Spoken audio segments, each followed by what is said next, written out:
Welcome back to Movies TV Mad. You can follow me on Twitter at Movies TV Mad. And welcome to Friday's edition of the DC Universe Daily. Can James Gunn top Zack Snyder's Justice League? I think this is a huge challenge for James Gunn because I'm assuming they are planning to do another Justice League movie. Now, I'm assuming they're going to do things the right way this time, where they're going to build this up and then introduce a brand new Justice League, or maybe the same actors. Who knows what they're planning? But can James Gunn ever top Zack Snyder's Justice League? It's an interesting question, isn't it? Because I feel that Zack Snyder's Justice League is so unique that it started its own genre. And there's so much history with the words Justice League now. There's Justice League, which is infamous, right? And then you've got a masterpiece. Yes, a masterpiece like Zack Snyder's Justice League. Because that's what it is, everyone. Whether you hate him, loathe him, or are indifferent about Zack Snyder, he created a masterpiece. Maybe it's not the Justice League movie you envisioned as a kid. Maybe it was. Whatever it is, it's a masterpiece. So what does James Gunn do about this?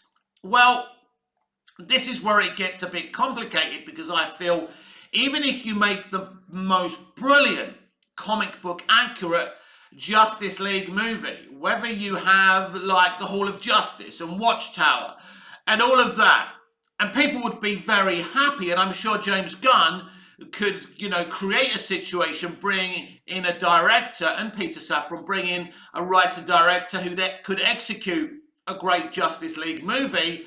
Personally, I think if you want to top what Zack Snyder did, you would need James Gunn to write and direct this movie.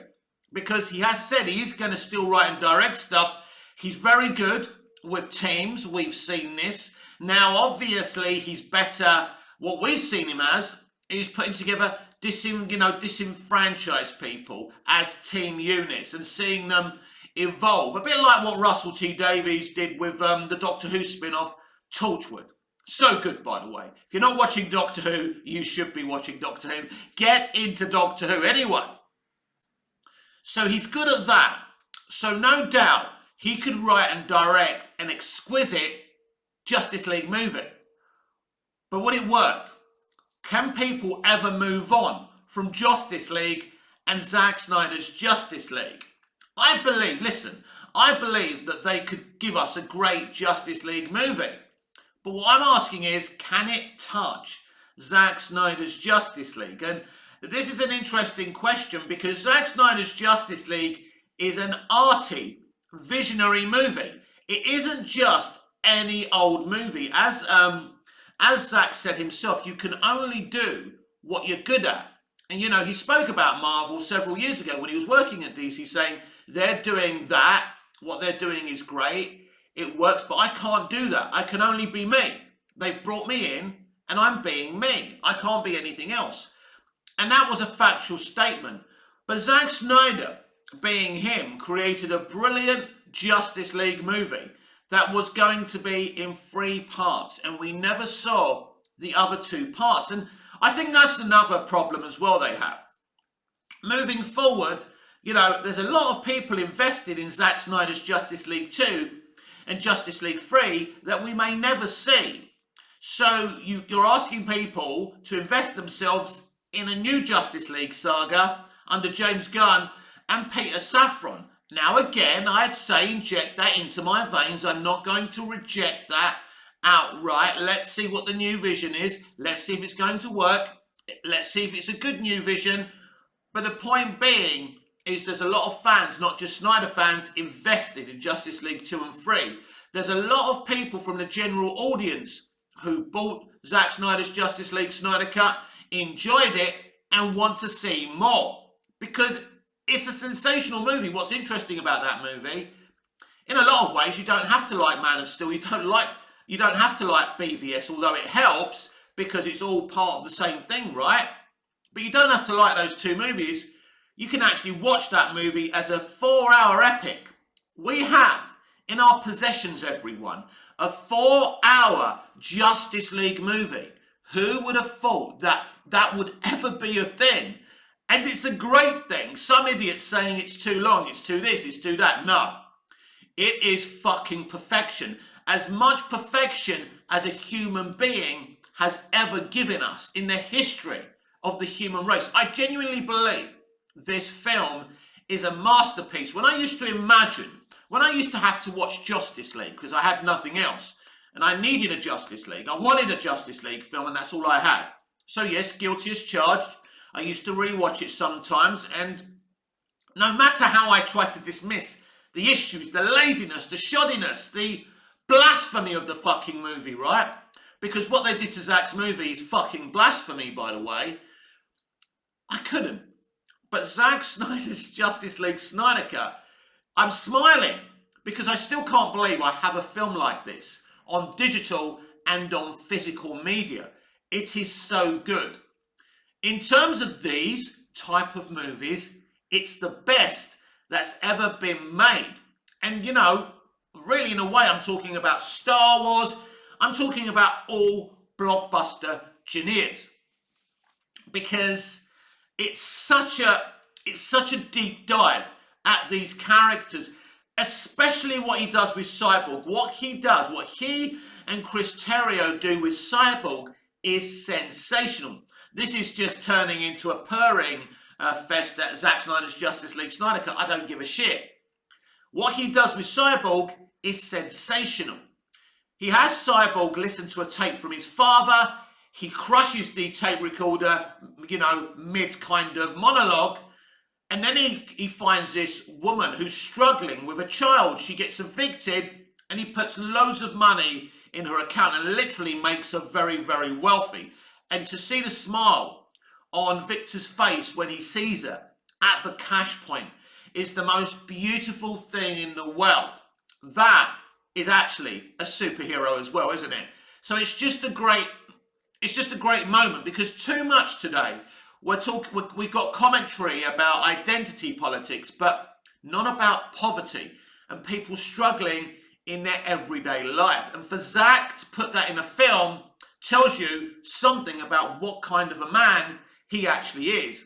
And I celebrate him for that. I celebrate Zack for many, many things. Maybe Zack didn't make the DC films that you wanted, but Jesus Christ, even if you hate the Snyder Cut, you've got to have some kind of grating admiration for this man. Not only did he make something that he probably knew the studio would never release, he must have planned it all along, that he had to fight for it and what he was going to do. And it was a military organization to, you know, motivate the fans to do what the fans did. And let's be clear, I fought for this thing as well. I hashtagged as well. I used my channel, this very channel, to fight for release the Snyder Cut. But I was a really small ant, a small cog in a huge machine. And I respect the people in the movement who paid for the banners. Look, you were all fucking incredible. And I know you're still fighting to restore the Snyderverse. And because of this movie, I understand that fight. It's just how we fight about these things. It's about not disrespecting other artists, other creators, other actors, other people's visions. We can be fair in this fight, because I'm a DC fan. So predominantly I'm here for DC. I'm not a here for Zack person.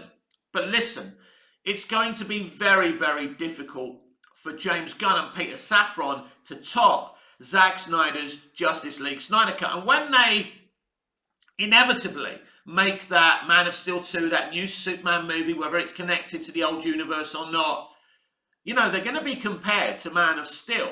Man of Steel was compared to Superman the movie, which is always hard to have an actor compared to Christopher Reeve, because Christopher Reeve was godlike as Superman. I mean, he was as perfect a casting as you'll ever find. Without Chris, I would never have become a Superman fan. But, you know, there are going to be these comparisons. So when Man of Steel came out and everyone was criticising it, we didn't think we'd get here today.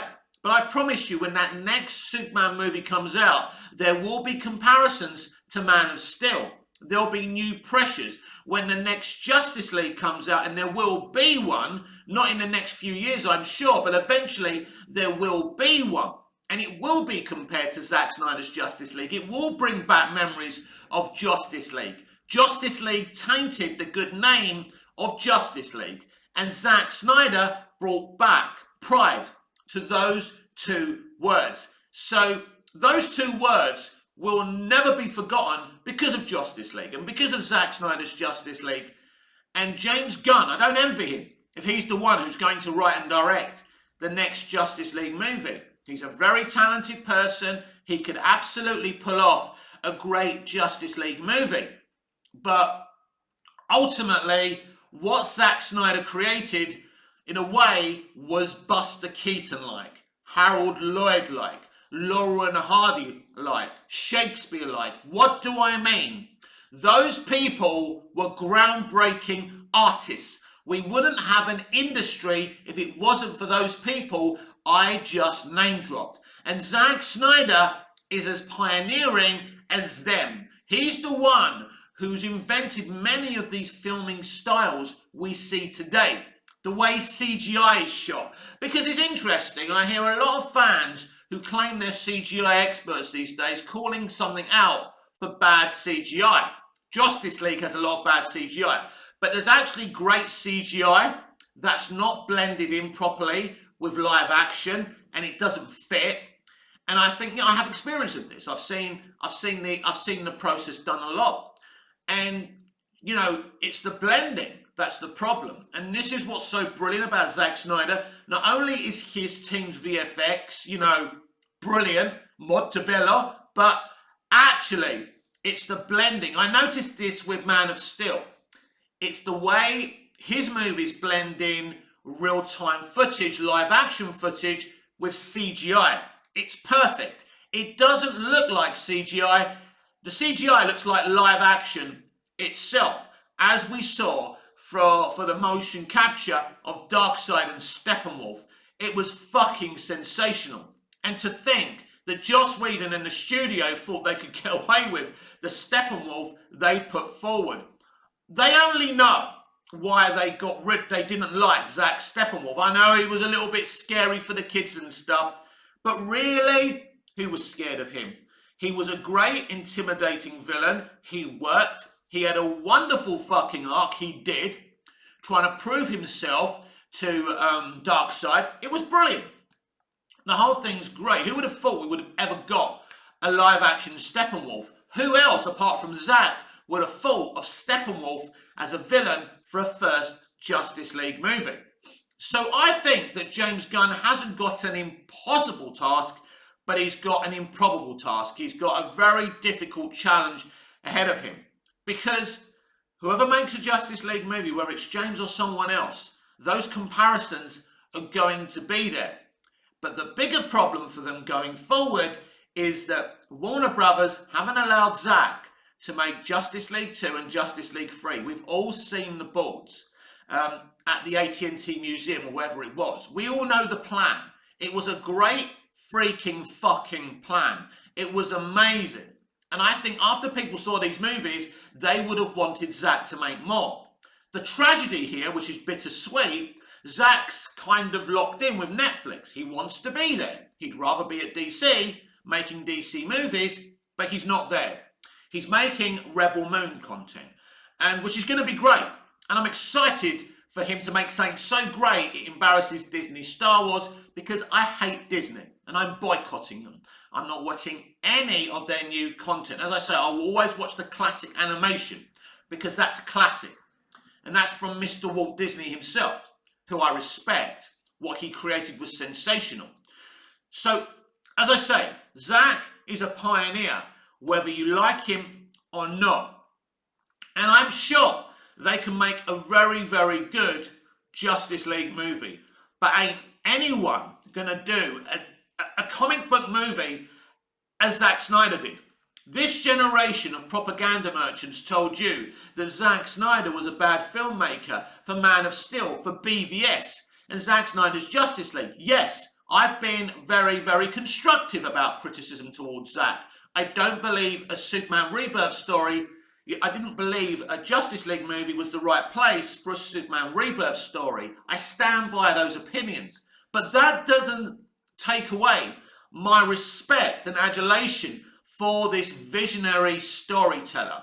And I absolutely adore all three of his DC movies. This has been the DC Universe Daily here with me, Mick, your host with the most, here on Movies TV Mad. Please like, share, comment, subscribe, hit the notification bell so you never miss this beautiful perfection, and I'll see you again in the next video. Until I see you again, goodbye, au revoir, auf Wiedersehen!